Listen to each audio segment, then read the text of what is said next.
مرسی. میخوام یه چیزی بگم روم نمیشه. داداش 18 سالمونه، 20 ساله با هم رفیقیم. بگو خب. من عاشق شدم.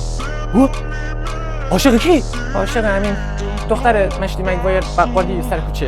نه بابا، داداش اون دخترشو به تو نمیده، بعدشم خواستگار داره. من شنیدم خواستگار داره. خواستگارش مگه کیه؟ من رونالدو ام. نمیدونم والا. اصلا بیا همین الان بریم دختره رو از باهاش خواستگاری کنیم. بیا بریم. اون باباش کریسو هیچ نگو، من خودم کارو در میارم. سلام مشتی مگوایر. سلام ارزندام. قرار از مزاحمت برای امر خیر خدمتتون رسیدم. دختر من خواستگار داره، چند روز دیگه قرار نامزد کنم. فهمیدی؟ درسته منم شنیدم، ولی من برای خودم نیومدم، برای کریس اومدم. چه گوش کن پسر خوب، نه خودت نه اون کریس در حد خواستگارش نیستی.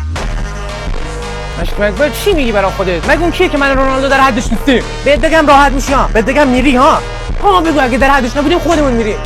آرش رضاونده.